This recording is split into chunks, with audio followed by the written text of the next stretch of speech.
Yo, what's up, everybody? This is the Ask a Creator podcast, episode 2. And here, actually, I'm going to let you introduce yourself, man. What's up, guys? I go by the name of Leo. I'm have been a local artist here in Arizona for quite a while now. Visual artist? Kind of like everything. Where it's from like visual, like I'm trying to make it into like the audio, Right. Okay. video production and stuff like that. Kind of like all these different mediums that I try to put myself into. Okay, cool. So, here on this podcast, bro, we did this to inspire people and just kind of give game to younger artists, give knowledge that, someone later on in the road that's younger than you will hear you one day and be like, oh, he connected the dots for me somewhere, you know? Yeah, for sure. So, you're just talking to me. There's no camera, there's no mic, nothing. So tell me a little bit about where you're from and where you grew up. So I grew up basically here in around the South Scottsdale area, pretty much like the Phoenix area in between. Mm-hmm. Well, yeah, just pretty much from a young age, I've been doing like art pretty much my whole life. I haven't really stuck to like one medium. Mm-hmm. Just been like, it's been a variety, whether it's like video, like I said, or like just any types of art that I try to put myself in there. Now, are you from Phoenix, Arizona, or? Originally, no, I was born in Mexico. So. Oh wow. Yeah, so family like immigrated here, so kind of grew up more here in the Scottsdale area, Phoenix area. Okay. Cool. Yeah. So I didn't know that. What inspired you about what inspires you about where you're from? I think a lot of inspiration comes from the culture. Basically like all the traditions that come behind it. Mm-hmm. Like everything around like the culture, like I said, it's kind of the main focus of what everything I do is like what inspires me to like make a voice, like of the things I believe in, right. Either it's visually or like through like videos and stuff that I try to put in and just have my word out there. Okay, so what kind of videos have you directed so far? I've done a couple. I've done for some of my friends. They're artists too, like music artists. I've helped them when they try to make like either their music videos. I've done a lot of work for where I work from. Mm-hmm. I've done a lot of videos. I've done some like PSAs as well, and just practicing, just practicing. And where do you work at? I work at a Boys and Girls Club. Boys and Girls Club? Yeah. Okay. I work there Monday through Friday, and then I have a job on the weekends too. Okay. How do you like your job? It's pretty good.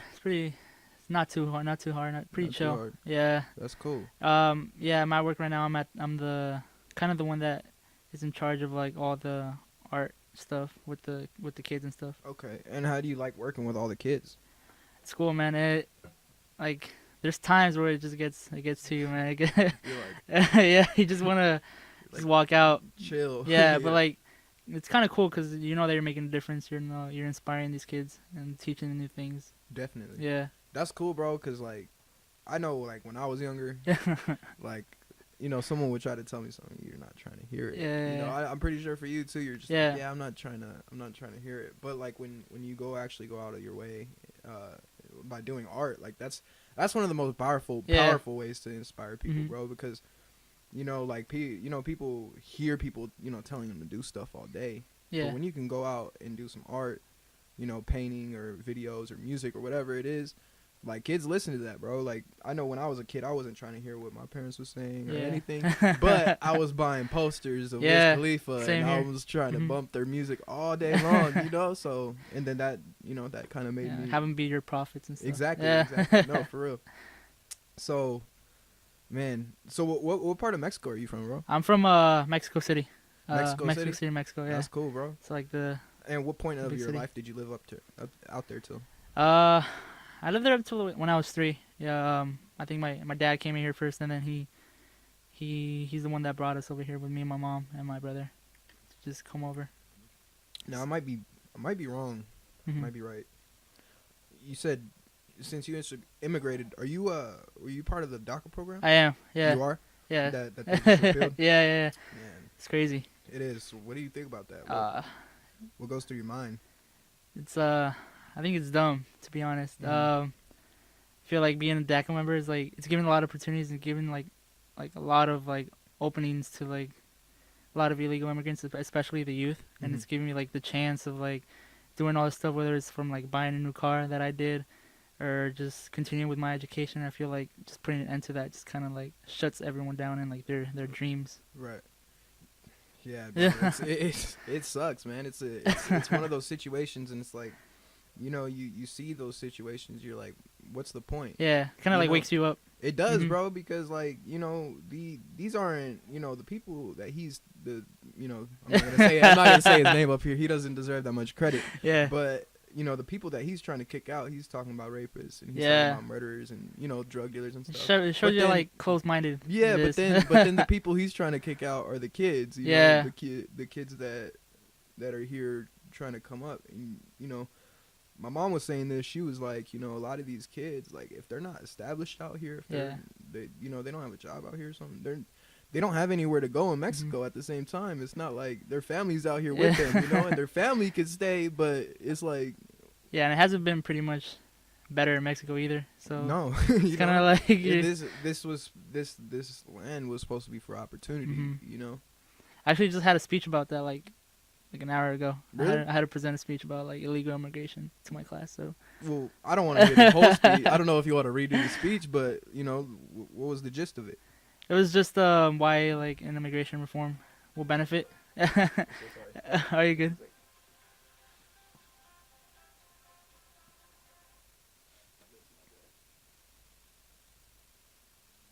Okay, so what was the speech about? It was basically like I said, just how an immigration reform would benefit the U.S. and just kind of went off on that, talking about like the economical benefits there is to this, and then how like the country can benefit it as a whole as well. Yeah. Yeah. I just feel like an issue. It's an issue that needs to be brought up more and just not ignored. Out of all the, you know what I mean? There's so many issues too today. Like, it's like, you know, why was this the issue that was targeted? Yeah, you know, like as an artist too, you're trying to like make your word and like have people like listen to you and open their minds up to these problems. Right. So with your art, how do you do you ever feel like you need to address these situations through your art? Oh yeah, I feel like any artist does. Yeah. Like I know you make music, so I feel like there's certain issues that you wanna open up to. Right. So same here. Either it's like with the paintings I do or stuff, I try to incorporate like what I feel like is going on. Just be conscious about what's going on, like a conscious artist. Conscious artist. See, Yeah, that's so breath of fresh air, huh? Yeah, no, that's dope. And I see you got your the Dreamville. Oh yeah. You know, Dreamville for the dreamer. And then my cousin, one of my artists on my label, Mesa, he put out a song called For the Dreamers. Yeah, I saw that. Yeah. Dope song, you know. Yeah. And it really like brings it all kind of, you know, like just shows like more, like I said, more like conscious rap. Like, yeah, like where we're at right now. Like he's not sitting here saying this is the problem, this is the solution. He's just like, this is where we're at. His thoughts, yeah. Yeah. And that's dope. Shout out to Mesa.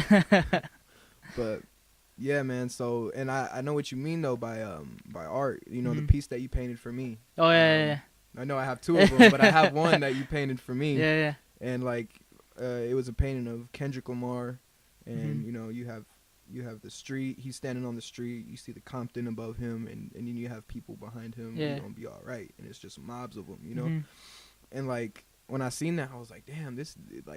I only met you when I came and picked it up, you know. So like, I was like, damn, this dude like really embodied the logo, you know.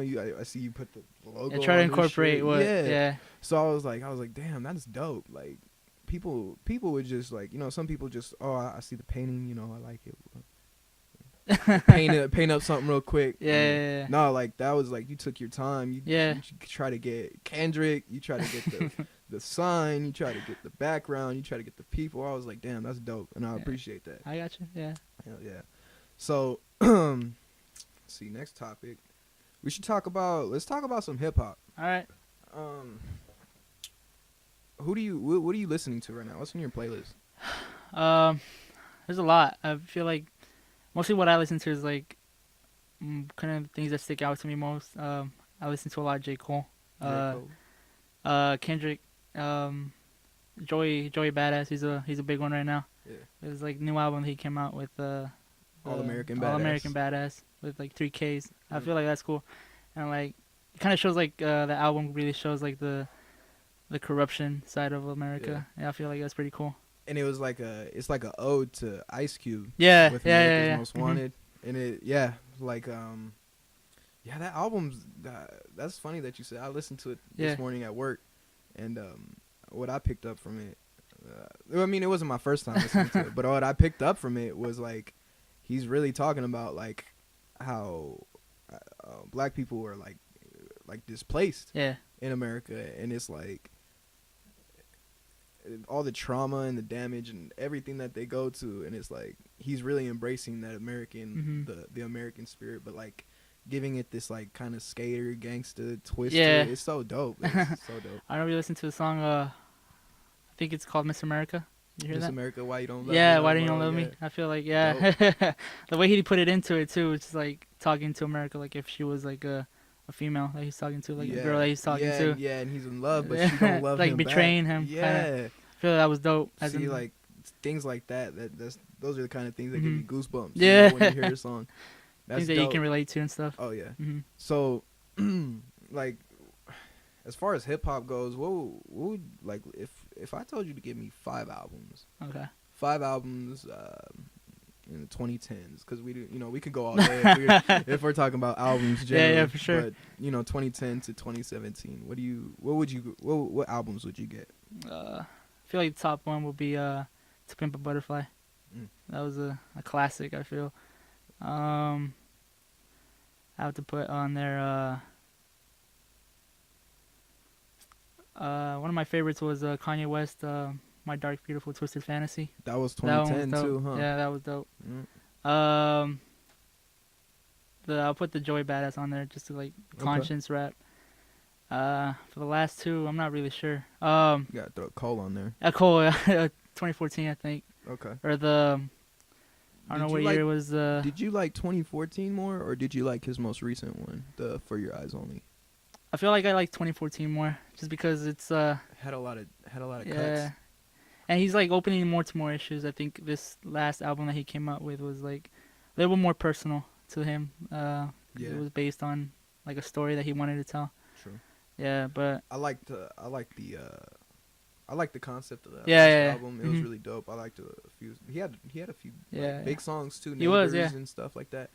I think the thing about 2014 Forest Hills Drive though, it was just like it's like a story. Everything was just on like like, and it hit everybody off guard when it came out. I know you remember, like it hit everybody off guard. It was like, there was nothing put before because it was and you know what I feel like it was that intro that got everybody. I feel it because he was talking about, do you want to be happy?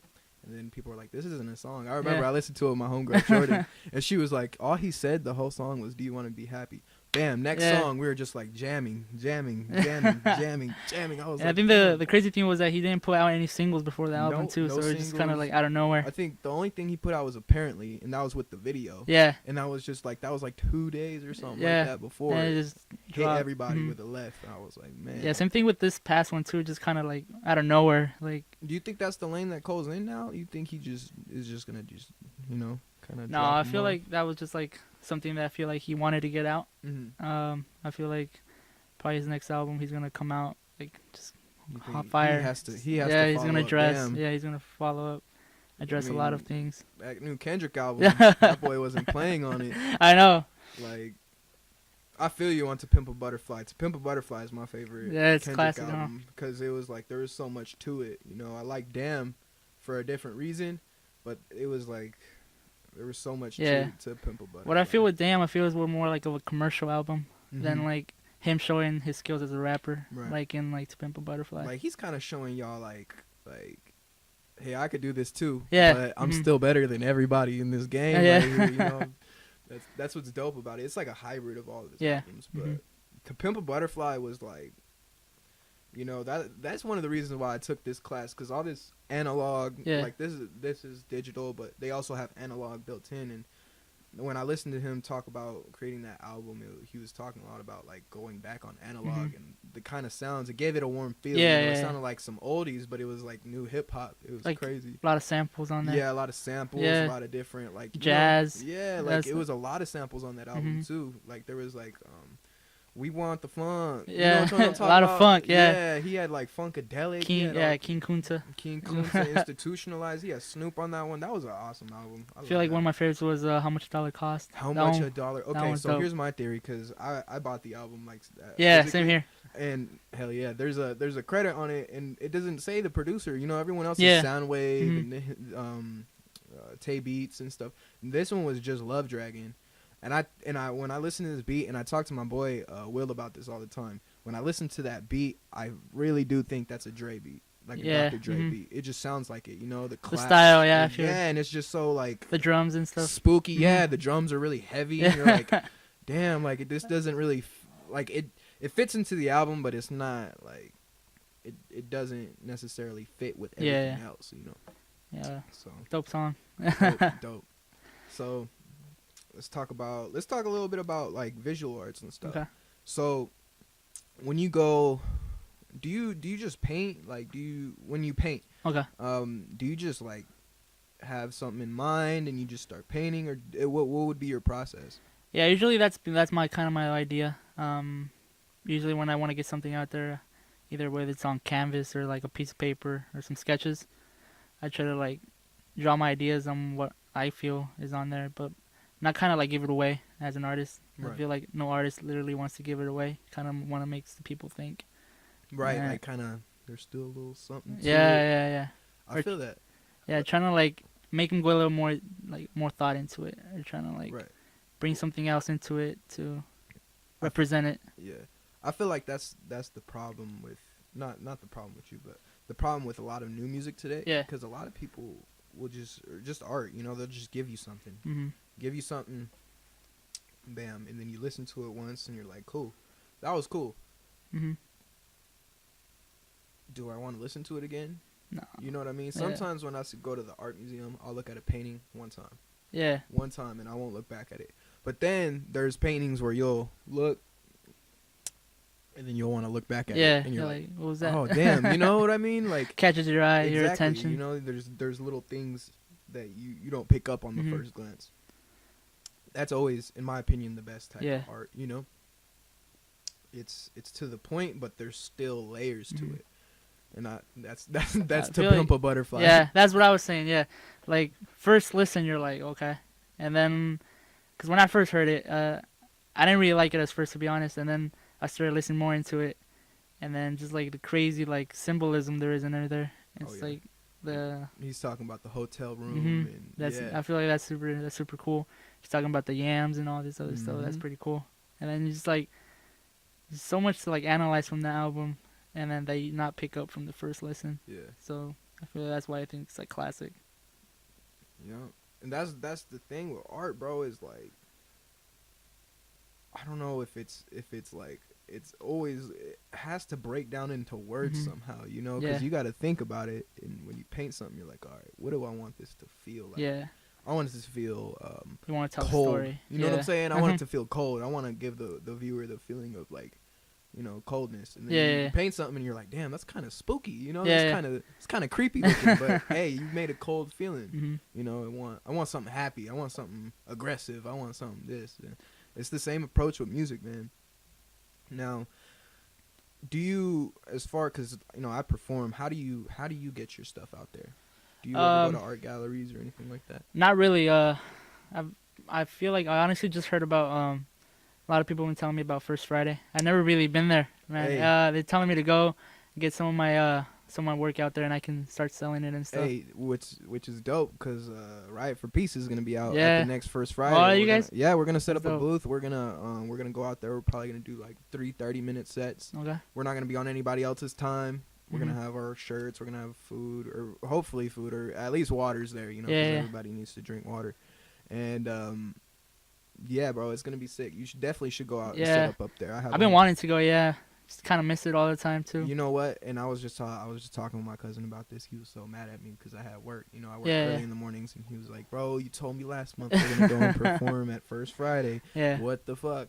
And I'm like, "I know, cuz like, but next month, next First Friday." And he's like, "You just told." I was like, "Bro, I promise you could punch me in the stomach as hard as you want if I skip out on it."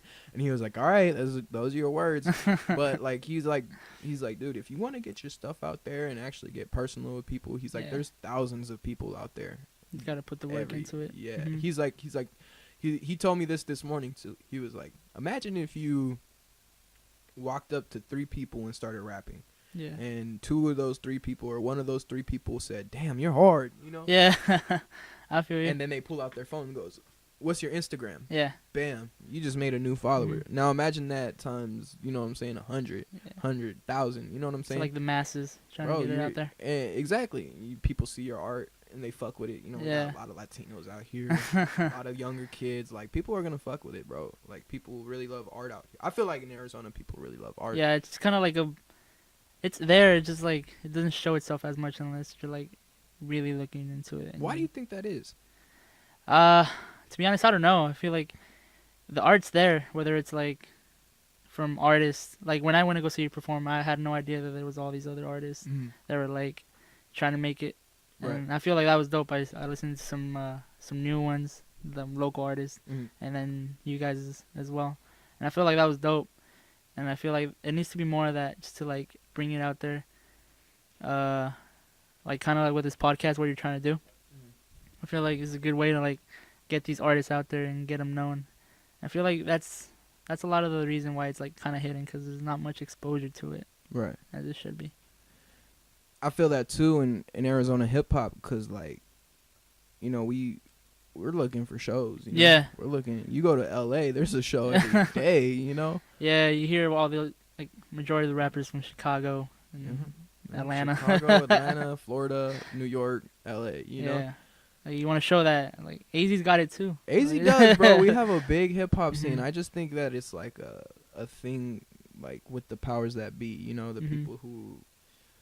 Not like necessarily gatekeepers, but kind of gatekeepers. You know, like there has to be that one artist to like blow up, and then eventually everything pretty much will follow. I think. Yeah, and I mean we have futuristic, but like I know what you mean. Like we need someone from Arizona to really hit. Yeah. Like really hit, like to like the commercial level. Yeah, like we need to hit charts. You know, we're trying to go for that. Yeah. Of course. But you know, there's just a certain there's a way we have to do it. You know. I think it's really independently. Like I don't think labels and the powers that be are really the ones that are in control anymore. It's us, people that wear Dreamville shirts. You know, people that you know, like they're taking a listen. They're conscious about what's going on. Yeah, because our generations are really the ones that made Kendrick. Yep.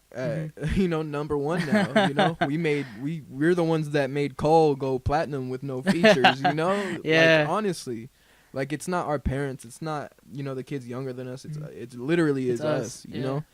And that was going back to what you're saying about J.Cole. He didn't do no promotion for it. He didn't do it. He really was like, look, I'm telling y'all a story about how I'm famous from Born Center, and then now I'm going back home, and I'm just going to tell y'all how I really feel. Yeah, and that's kind of what I like about J.Cole. He doesn't really care.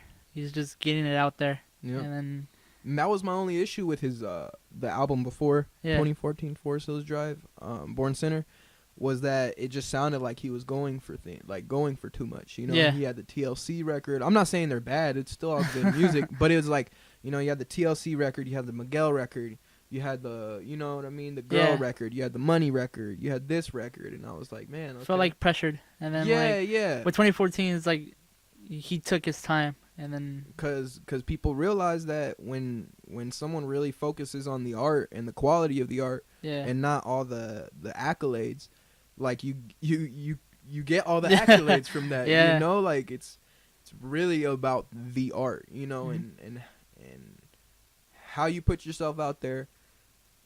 But you know, a lot of the time the art speaks for itself. He built that platform to get up there. Yeah. And then he gave us that, you know, so. That's dope. Now, okay, so you said you wanted to get into music, right?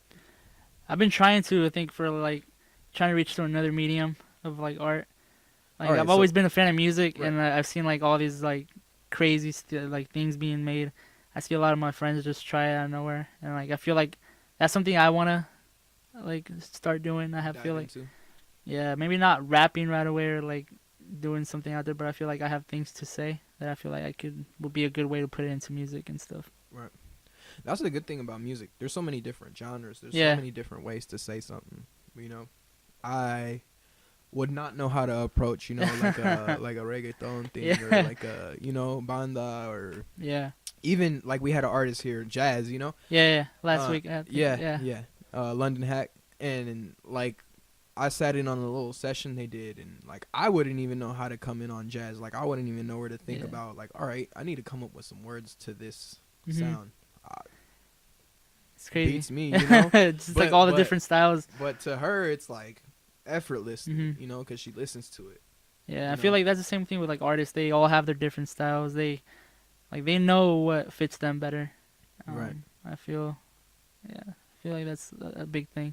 Yeah, just knowing your lane, knowing what you're able to do, and being able to Yeah, like push knowing things. what you fit in. Well, like what's you basically. Mm-hmm. So, what all do you want to do? I know you want to paint. You want to. What do you got? So I think starting off like a few years, I was studying to be a aerospace engineer. Aerospace engineer. So, cause I was like thinking that I love space and all this other stuff, and then I started thinking I'm like I really don't want to like do this pretty much my whole life. Right. I feel like there's a lot that I have, like a lot of talent, whether it's from like the art or anything that I put myself basically into, and I got into business. Kind of want to be my own boss towards the future and stuff like that. Okay, cool.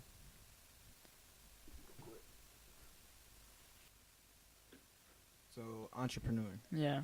Okay, so what kind of? So you're not sure what kind of business you want to go into yet? Yeah, I was thinking mostly marketing because kind of make me more aware and kind of like inform me on more how to like market myself out as an artist or anything that I want to do, how to put myself out there. Right. Yeah. That's like 90% of the game in anything you Try do. to get yourself out there. Yeah, it's just marketing and promotion. People pay thousands of dollars to do that, Yeah.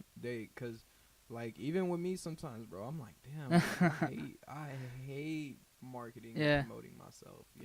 I would pay somebody to do it and let me just focus on my music. Yeah. But And I feel like now it's just harder to market yourself because there's like a lot of things you gotta do with. You gotta either fit to like whoever you're trying to talk to and reach out to them based on what they like and stuff. Right. So like, what I guess for what you want to do, what market are you looking at? Like the demographic. Well, I think over the last 2 years, I've been working on establishing my own like brand, my clothing brand. And just over the years, it's been like a project of mine. There's like a lot of designs that I have out there. But I've always been like into like the whole like pop culture stuff, whether it's like from like streetwear or like shoes especially. I feel like that's a market that I feel like I want to reach out to. Kind of like as an artist represent that through like the brand itself. Okay. So like would you say your demographic would necessarily be like younger people? Like younger people like Are you looking to aim towards like skaters or like athletics, music? What you got? I feel like kind of like I think streetwear and like music fit in there perfectly. Streetwear and music. I feel like that's a big one that I see, and just being a fan of music and like streetwear, I feel it fits in perfectly. And just I've been trying to figure out like how my brand would tie in those things together. Okay, well let's talk about it. So this is a two-way thing. If you want to ask me anything too, you could ask me anything. But as far as clothing and stuff like that, there's always a demand for clothing. There is always. It's just what sticks out to the eye. You just gotta find, because there's a lot out there. You just gotta get that demand up. You gotta want people like to want it and see it.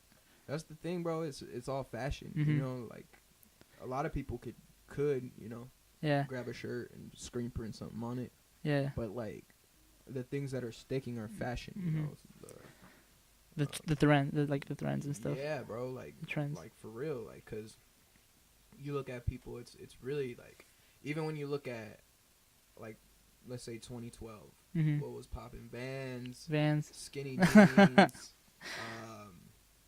the skating thing was yeah, all like popping all back kinds then. of skater, and like it still has evolved. You know, people who kept the skinny jeans, but then they went and grabbed the basketball shoes. Yeah. And then now they got then they're starting to mix the jerseys, and it's like skater is mixing with streetwear now. I feel like it's kind of stuck there. Like I said with the music, it's kind of like it's made its like impact and stay there for a while now. You see a lot of rappers wear like different brands and stuff, Right. and it kind of puts the brand on top. You kind of look at like the brand Off-White. I don't know if you've heard it. I've heard about it. Yeah. I've heard about it everywhere. Like, to be honest, I didn't even hear about that. And then you see like artists like ASAP wearing Off-White, Little Uzi wearing Off-White, and then it just kind of blows up from there. And that's what drives the demand up. So what's the thing about Off-White? What's like? I feel like it's just.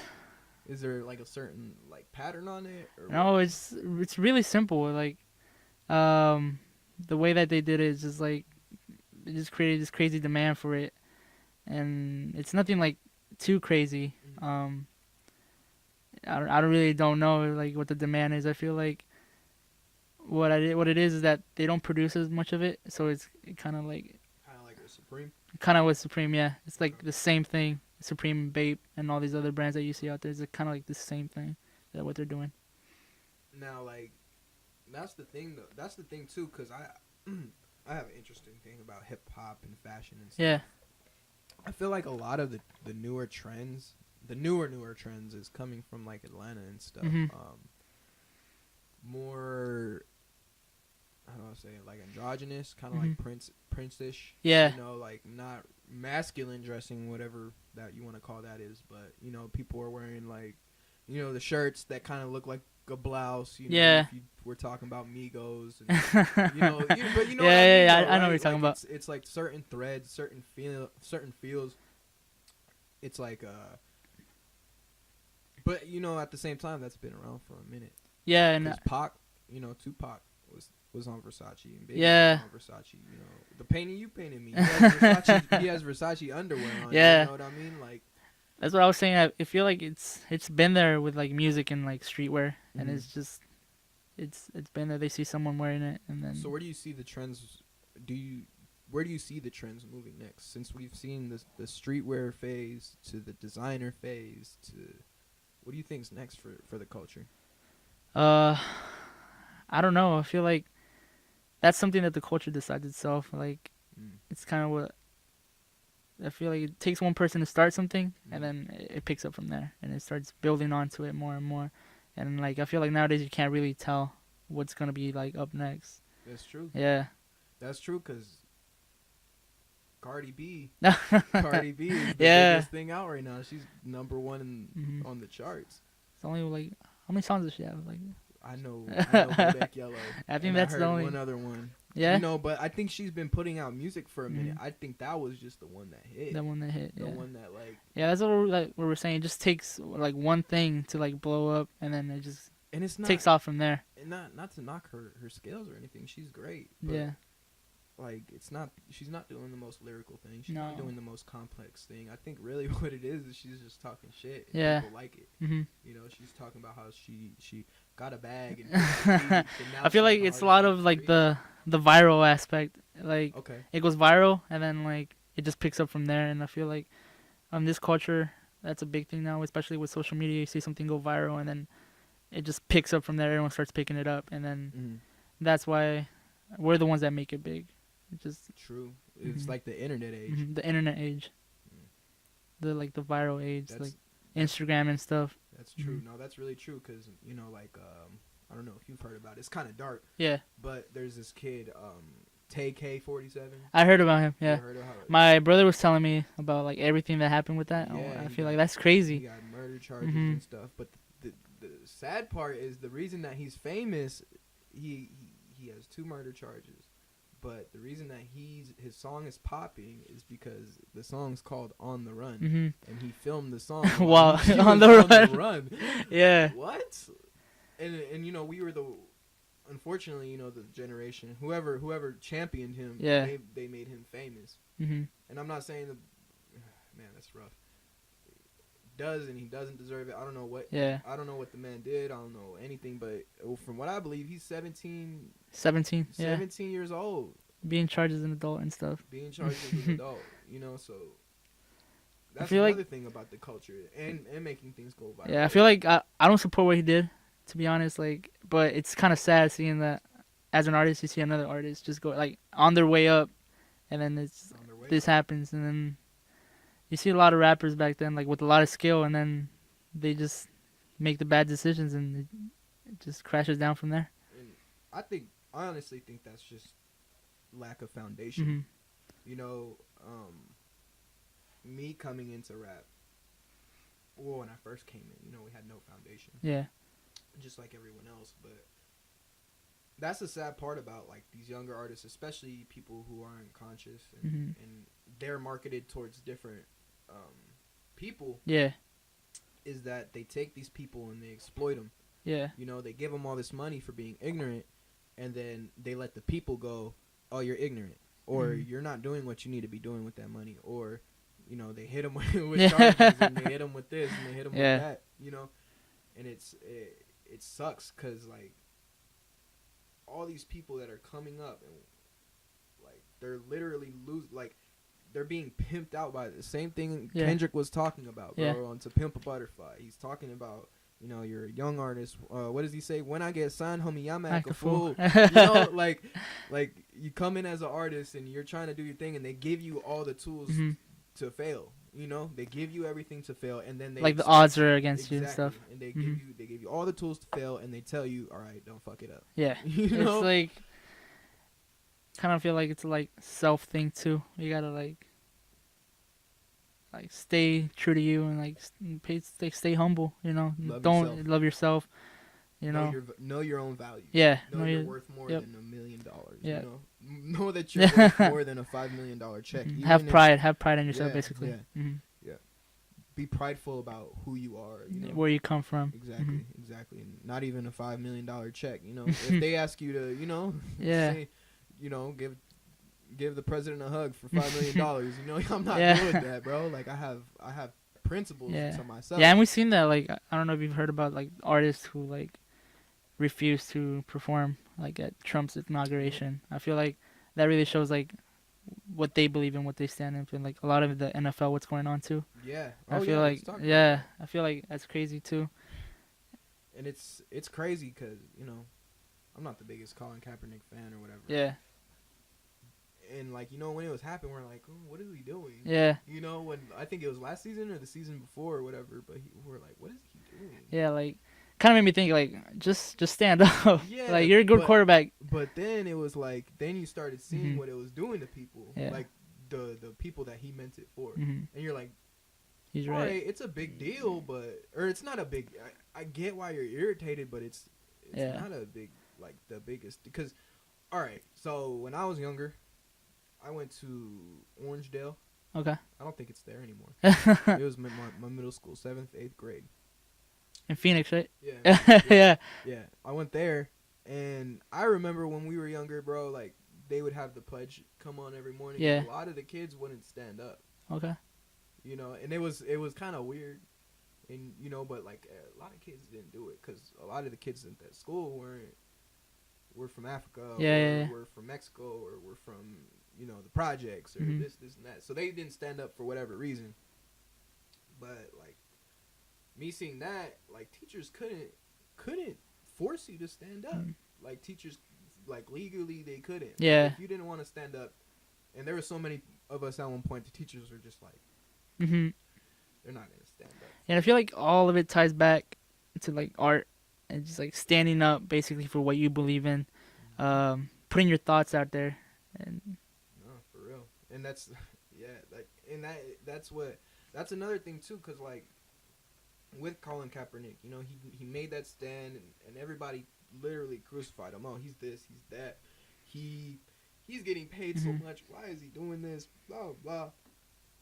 And then this hit, and then you start realizing. Yeah, like, and then not only that, this season there was so many other. The beginning of the season, a bunch of people did it, and then the coaches started going, "Oh, you know, we support locking arms, or we support staying into the locker room, or this, you know, like what happened? Like I thought y'all were, you know, you guys weren't showing this support when it came to Colin Kaepernick, but." It just takes that one thing to happen for everyone to realize it. And I feel like he saw that before like anyone else did. That's why he didn't want to stand up. Oh, yeah. And that, man, how do you, like, you don't do anything and people are mad. Like, literally, like, I just didn't stand up. It's just like the level he's at, I think. Because I feel like if you see like a regular person not stand up, it'll be no big deal. But then you see like a celebrity do this, and then now it's a big deal. I think that Colin Kaepernick, because he hasn't been re-signed. Yeah. I think that, he should do football or whatever he likes to do, whatever he grew up doing. But he really needs to take this momentum that he has right now and the voice that he has right now and really like capitalize on it. Yeah. Even though he's gonna get the backlash, but he's already getting backlash. Maybe doesn't really matter now what anyone else thinks. Yeah, because they know where he's at, and I think that if he really feels this way, and instead of doing it on that platform, maybe he should create a platform of his own. Maybe go and do public speaking. Yeah. Something like that. Get his story out. Go take a tour across. I'm pretty sure people, of his demographic will go and see that. Yeah, for sure. If I heard that he was coming out and he was doing something positive and he's trying to stop something, like, why not? Why would you stop that man? You know what I mean? He's not out here telling people to riot. Yeah, he's just standing up for what he believes in. Exactly. Or sitting down for what he believes. Yeah. But cool. Yeah. So, let's see. You got anything you want to ask me? Not really. Like what inspired you to start making music? Like, what was that one thing that hit you? Like, I need to get started doing music. Oh man, you know what? Or was there an artist specifically? I got you. Okay. I went to a Summer's Ends music festival. Okay. No, it was the Pot of Gold. So it was before the Summer Ends. Which one was that one? Kendrick. Oh yeah, I was there. Yeah. Mm-hmm. You were there? Yeah, I was there. You at the J.Cole one too? No, I didn't go to that one. Crazy. I was supposed to go, and then I had to sell my ticket because of the situation going on. So I had to sell it. But the next day, I got tickets to go see Kanye and Travis Scott and stuff. I should have went to that one, honestly. I heard that one. That one's dope. But then I just got to see J.Cole too, a few months ago. That he came over here. Oh yeah. For his tour. When he came out in the jumpsuit. Yeah. That's dope. That's super dope. Yep. So, I'm sorry, what were you? You said, oh, okay. So I went to the Kendrick the Kendrick festival, And I was like, man, I was there since early in the day, So the lineup, I was high. I think I was there before the doors open. I was there waiting. Yeah, bro, we were all out there. We were just like, oh. But when I was and this was what, a day before To Pimp a Butterfly came out? It was. Because it dropped on the And that night, he dropped King Kunta, I think. And then the next day was... the video. And, bro, I became a super Kendrick fan and was like, damn, I really need to get on that now. Because when he was in the crowd, or when he did Mad City, and it was, every time I'm in the street, I hear, yeah, and he stopped it. He's like, nah, that wasn't good enough. I need y'all to do it twice. Yeah. Oh, no, that wasn't good enough. Then he did it the third time, and everybody in the crowd, and I mean everybody, just lost their minds. Lit up, yeah, man. And everybody just lost it, and everybody was having a good time. I was like, man, I need to be able to do this to a crowd one day. I need to be able to, you know what I mean? I feel like that feeling to be in front of everyone, I feel like that's a crazy experience. But that's the thing is I watch Kendrick interviews and he's not the most charismatic person. He's not. He's like, yeah, kind of somber. But when I was on that stage, I didn't feel that because I feel his music so much. Yeah. I love that song Mad City so much that I was like, bro, I don't care if anyone else goes wild. I'm losing my shit when that song goes on. And you know, like, and he knew it too. And he was like, man, this is what I do it for.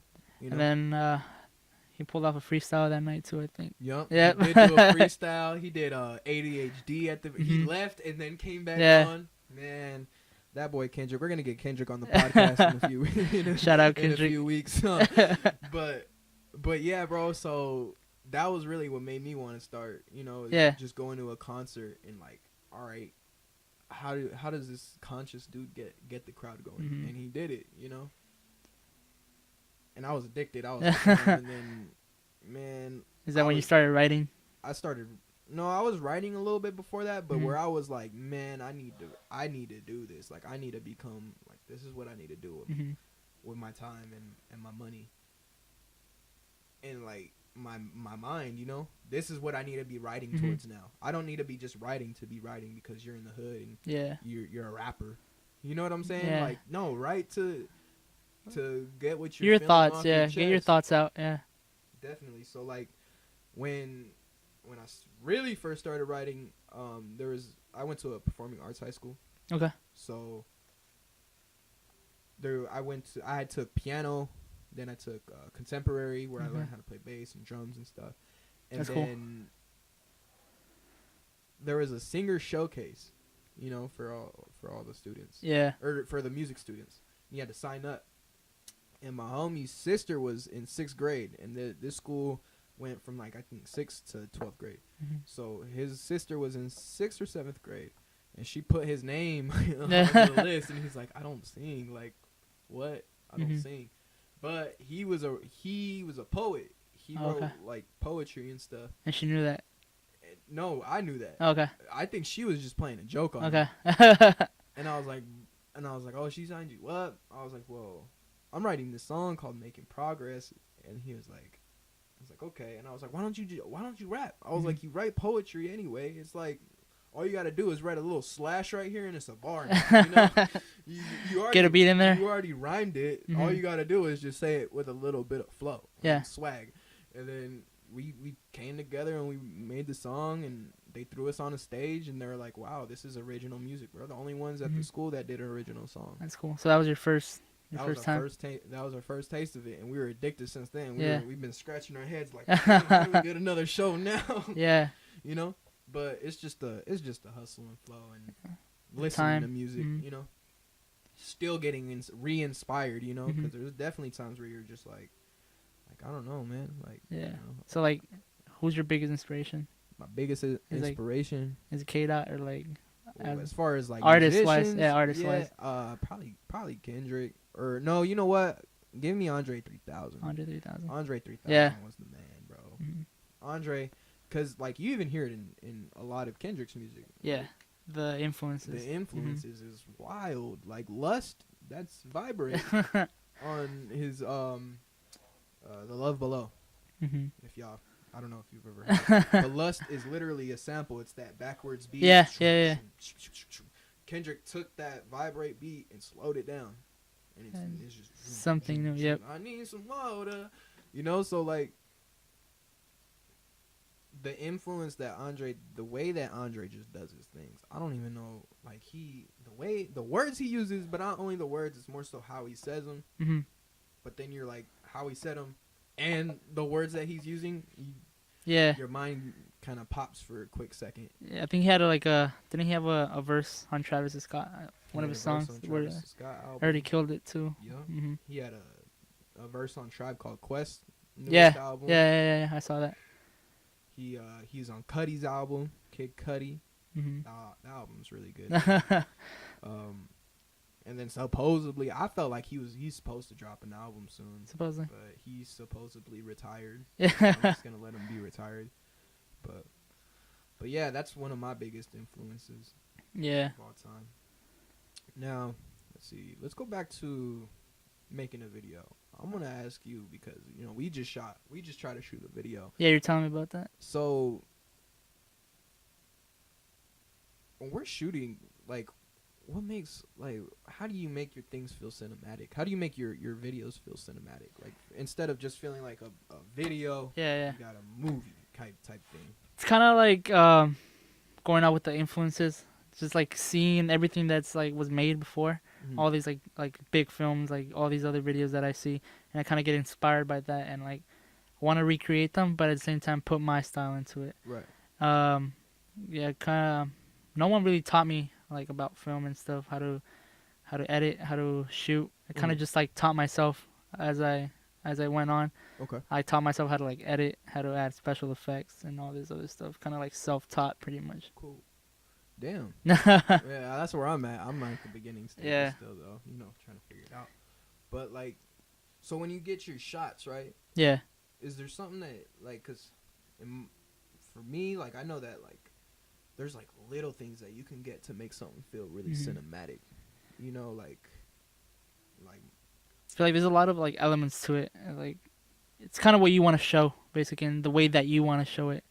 So I think that was one of our problems with this last video shoot too, because we were really trying to figure out where we were gonna go. like finding the right place, like the right time, and it's like basically putting your vision up there, and then yeah, because we were like, what should we do? All right, let's go to the store. Let's yeah. get a video of us rapping in the store. All right, we went to the store. What should we do now? Yeah, it's like kind of like plan it out ahead of time so that you know what you want to put out there. True. Yeah. So do you ever like write up how your videos would go, or do you kind of just do mental notes? A lot of times, yeah, I plan it out like what I want to do, because or usually like when I've done videos for my friends or other people, like they'll tell me kind of what they want, and I start like you putting my creativity twist into it. Like, okay, like what do I want to show? Right. What way do I want it to go? And then, like stuff like that. That I feel like makes it cool. Like kind of like a list. You know what I'm saying? Like, all right, this. Do you ever write out like a timeline of it? Yeah, it depends. Like, if I feel like I'm gonna forget about it, then I start writing it down just in case I remember. I go back to it, and then if more ideas come up, I just jot them down too, and then I go on from there. What's your favorite video you've directed? You could plug it too. You can say your friend's name. We'll put it in the link below. All that. I'm trying to think. I think it's a video that I've made by myself. It's just like I haven't really put it out there. It's kind of like it's an unfinished project that I was working on. It's kind of I took a camera out to like drive around and got some shots of like the city, of like Tempe, down Tempe, Phoenix, and just like put some music in the background, like, and then just made it cool. Put some like some B-roll shots in there, and I feel like that's one of the coolest things I've done. Cool. Now, when you do like little projects like that, and you hold on to something, because I know I do it all the time. Yeah. Like, I got a verse and I got a hook. I just want to write this last part.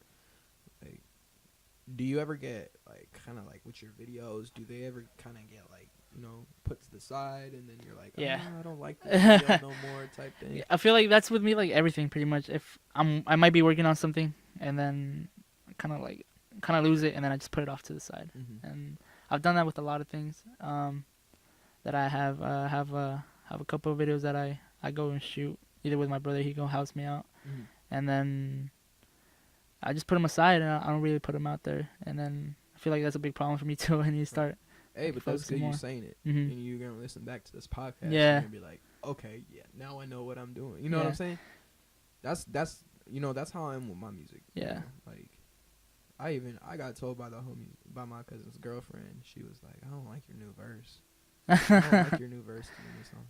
Well, why? She's like, and then she broke it down though. You know, it wasn't hater shit. It was like, I don't like your new verse because it's at the end you kind of fall off, but you're kind of alluding to something. But and as an artist, you gotta be prepared for the criticism. Oh yeah. And like, it's crazy too. I have a lot of like friends that I'll show like a project that I'm working on, and they'll give me their take into it. I know that a few people were helping me when I was painting that Kendrick picture for you. Like, I had like some sketches down, and I talked to Lucia about it. Right. Like, she was like the one that basically telling me like what to put in there. Right. And she sent me this text with like huge things that she wanted in there, so I had to like break it down. I had people help me like just like criticize it. I feel like that helped a lot. Feel that. Do you ever get like, and this me? If not, that means you just have a good circle. Yeah. But do you ever have like yes men, like people that are always like, yeah, yeah, you know what I mean? Like people that are always like, that's good. Not really. I feel like a lot of the people I talk to I honestly give their honest opinion. That's good. Just because I feel like they know that when they're asking me for opinion, I give them like what they want to hear, not what they want to hear, but what they need, what they need to hear. Like just from the point of view of it's like not to hurt them or anything, just to make them better, help them out. Right. I feel like I have a good like sense of that with like a lot of my friends and stuff that help me in my art. They criticize me, and I know as an artist, you try not to like get offended and stuff. And internalize. Yeah, but like at the same time, you gotta understand it's like it's to help you grow, basically, and help your skills. Cool. How long did that feel? How long did that feel like? Which one? This whole thing. How long did that just feel? I feel like 15 minutes, 20 minutes. Well, unfortunately, our episode is coming to an end. All right. But I want to thank you, bro. All right. Yeah. For sure, man. I really do want to thank you for coming up here. Yeah. I'm glad I can have you bump. All right. No, but for real, bro. Like, I'm really glad we can have you up here. You could talk about, the situation with the DACA thing, how you do your music, how you do your videos, how you do your painting. Yeah. We went over a lot. You're gonna go back. I'm gonna go back too. We're gonna hear it, and it's gonna be dope. Now, one last thing. Is there anything that you'd want to promote? Maybe an Instagram page, a new video you have out, anything. If you guys want to go and follow me, I'm on Instagram as Leo LEO0 and then _0. Okay. You guys go in there. Yeah. You guys can follow me. You see maybe a lot of the projects I've done, either from like the art, sketches. I do a lot of photography as well too. Kind of like different mediums that I try to put myself into. Like, if you guys wanna check it out, I'm working on my brand. It's called the Frontier Supply brand that I'm trying to get out there hopefully by the end of February or December, around there. Kind of want to put it out there. Frontier Supply brand. Frontier Supply brand. Frontier Supply FSB, brand. yeah. Remember that. Okay. And I think that's everything. Yeah. I think we covered everything. Yeah, bro. All right. Thanks, man. Yeah, Appreciate it. So, go follow him on Instagram. The link will be down low. What was the name again? LEO LE0 _0. Leo. LE0 _0. Instagram. And the name of your brand? It's Frontier Supply brand. And you're gonna see him a lot more because he's gonna be working with me. We're gonna chop it up. We're gonna make some art. We're gonna do it for the culture. We're working on some projects. Do it for the art, not the culture. All right, cool. Appreciate it. Hell yeah, bro. That was dope. Yeah, bro. I'm really glad that we had a good conversation. Everything was coolio. We got a club coming up. Oh, okay. But yeah, bro. Appreciate it, bro. Hell yeah. Appreciate it. Hell yeah.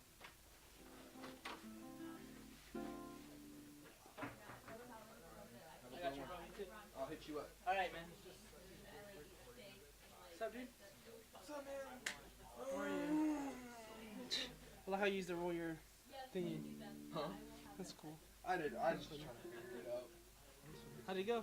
It went good. It was